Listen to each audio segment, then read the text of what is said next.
Donc, bah oui, ça pique, hein, ça repique, ça repique. Souvenez de la scène, hein.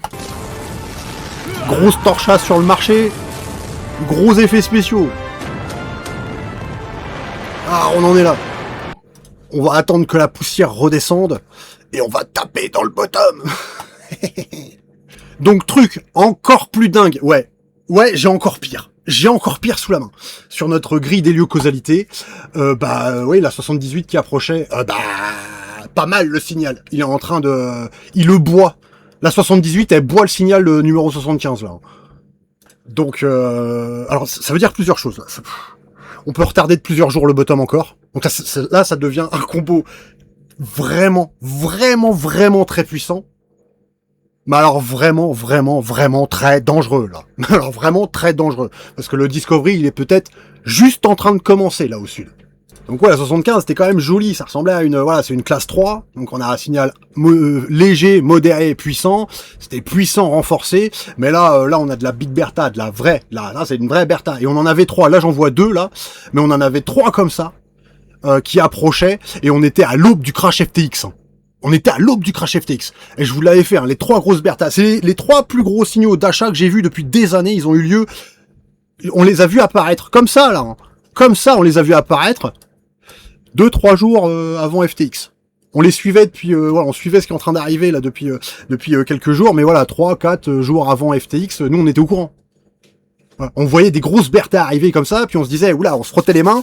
Hein, moi, c'est ce que je vous disais dans la vidéo. On se frotte les mains, là, attention, on va acheter, là. On va bientôt acheter très fort. Et en fait, on a dumpé sale. Et oui, de toute façon, après, il fallait acheter. Hein. Une fois qu'on avait fini de dumper, on a mangé nos signaux d'achat. Donc, magistral. C'est quand même dingue, parce que c'est des synchronicités. Il y en a pas eu plus lourd que celle-là. C'est vraiment le truc de fou furieux, quoi. Et qui se déclenche, voilà. Mais pile poil dessus, quand on est arrivé dessus, comme un presse-agrumes, mais tout extrait, tout le jus est tombé une fois qu'on est arrivé sur l'horizon des événements, quoi. On avait pressé tous les prix à la baisse, hein, au paroxysme maximum. Donc vraiment, c'est quand même assez fascinant. Hein. Cette météo solaire, elle est fascinante au niveau des synchronicités. Alors, peut-être là, il va y avoir une grosse dinguerie qui va se passer. Voilà. Donc, il y a un cessez-le-feu avec l'Iran. Le prix du pétrole est en train de chuter. En attendant, en 3 semaines, le baril, il a quand même fait plus ou moins moins 25%. On n'a pas pris 50 centimes en moins à la pompe. Hein. Le pétrole, il est toujours plus ou moins sur les 2 balles. Bon, si je dis pas de conneries, depuis quelques jours, j'ai pas vérifié. Mais bon, depuis 3 semaines, on a fait moins 25% quand même. Donc, ouais, mort de rire, en fait. Et histoire de rappeler la dinguerie un petit peu, voilà, en 2008, le prix à la pompe était de 1,37 €, alors que le baril se trouvait à 144 $. Voilà.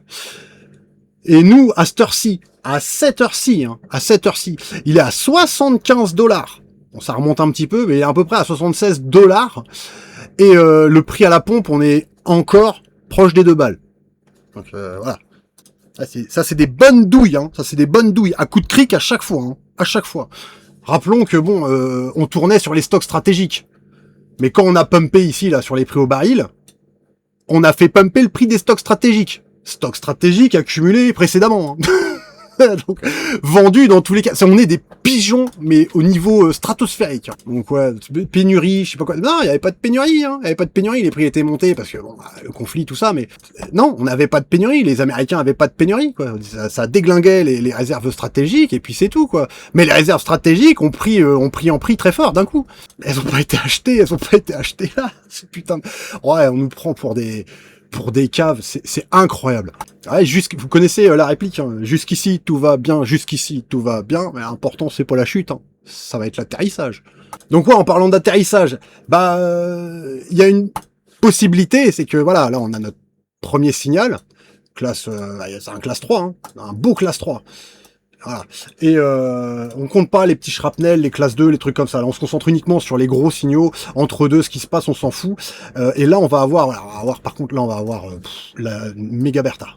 Vraiment, là, 2 grosses Big Bertha. D'ailleurs, il y en a 2 théoriquement, donc on va foutre 1 ou 2 momentum sur 1 ou 2 bougies là minimum d'espace, etc. On va essayer de loger ça.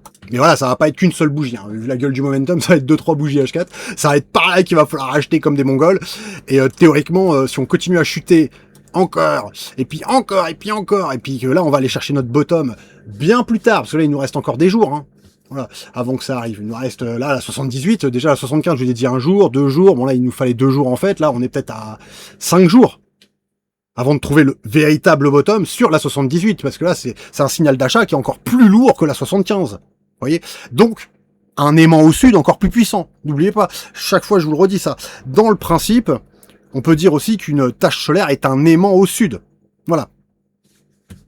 Et si on continue encore et encore à détruire les prix, etc., là, ça va chialer, hein. Ça va chialer sur le marché, hein. Voilà, bam, oui, peut-être, mais non, les blah, tu vois. Et puis c'est là que nous on va tripuler. C'est là. Bon, dans le principe, c'est ce qu'on attend. Et si on va chercher notre plus bas là, sur notre énorme momentum là, et puis dans tous les cas, on est sur un discovery là. Hein. Là, on est sur un discovery en clôture H4, etc. Je sais pas jusqu'où on va tomber. Hein. Peut-être c'est à partir de maintenant la latéralisation. On va à peine récupérer des prix, voilà, des prix à peine plus bas. Mais déjà par rapport à notre signal là, ce serait bien de taper dedans préventivement et de retaper si on tape plus bas, si on va plus bas, bah plus de liquidité. Là vraiment, plus de liquidité sur nos signaux qui approchent. Donc si on a prévu de mettre une grosse douille là sur une grosse cartouche là sur notre momentum qui approche 75, fragmentez, ne mettez qu'un tiers, mettez les 2 tiers là possiblement sur les 2 autres gros signaux là qui approchent, parce qu'ils pourraient nous emmener le marché plus profondément. Voilà, donc les tarots vont être plus bas encore, et ça c'est grandement possible, surtout si notre deuxième signal qui suit le premier est encore plus fort que celui qui vient. Donc en dents de scie, à la baisse, peut-être, hein, ces 2 signaux. Et après on se reconstruit là.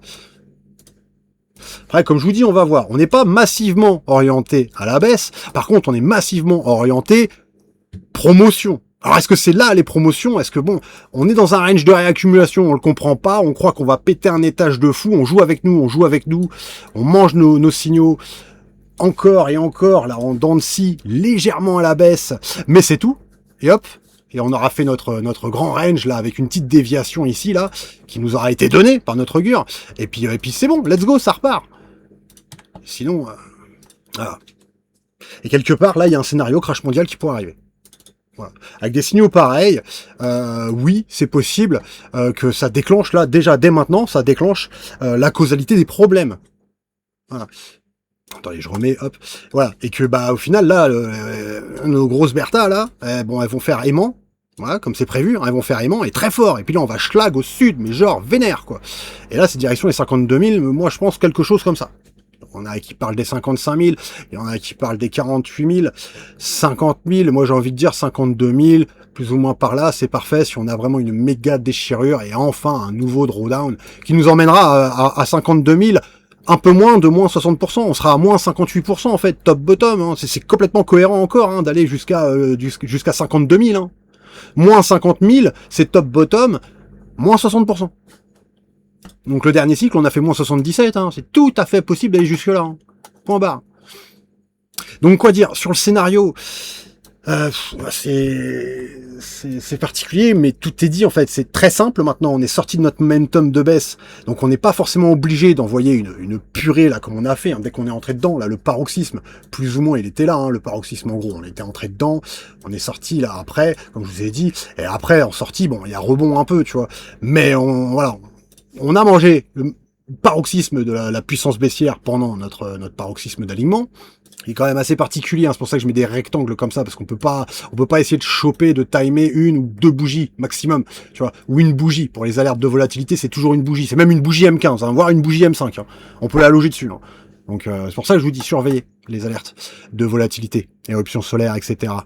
Donc, allez, demain dans la journée, on est dedans. Il faudra vérifier les tarots de ce qu'on peut acheter pour commencer. Et après, on verra dans 2-3 jours la minimum. L'alignement de la 78 qui est en rouge, là. Rouge direct, hein, ils l'ont mis en rouge. Je vais faire de vous des devins, mes petits loups. Voilà. Diplomatie, c'est une grille de lecture scientifique, ça. C'est juste que cette science de la psyché humaine et des champs magnétiques cosmiques, etc., c'est pas une science qui a été développée qu'on comprend.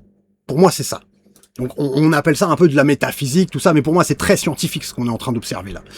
C'est pour ça qu'on appelle ça de l'oraclomancie, parce que c'est comme les oracles, on vient chercher de l'information ailleurs pour la rapatrier dans un autre système, et pour savoir si cette information d'ailleurs, qui n'est censée ne pas avoir de lien avec ce système, l'influence quand même. L'augure, il fait ça. Est-ce que la prédiction, voilà, la cible à prédire fait quelque chose de récurrent? Et à un moment donné, bah on fabrique une grille de lecture, voilà. Donc désolé, j'ai été un peu loin, mais voilà, c'était pour vous expliquer, parce que si vous suivez cette chaîne quelque part, vous êtes en train de devenir des oracles. Vous êtes des devins, mes petits loups. Vous êtes des devins parce que vous essayez de choper, voilà, de l'information exogène qui vient d'en dehors de la planète pour essayer de l'appliquer sur votre localité, votre réalité. Voilà. Donc vous êtes oracle. Vous êtes oracle, vous allez chercher de l'information, de la data, que ce soit par moi, par Space Weather Life, par votre intérêt sur cette météo du soleil pour prédire la bourse. Vous êtes en train de développer votre capacité oraclomancie. Cette vidéo vous a plu, comme les autres. Ah, j'espère, tu vois. Eh ben, un petit pouce bleu, les amis. Et puis, je vous laisse que la décentralisation soit avec vous pour toujours.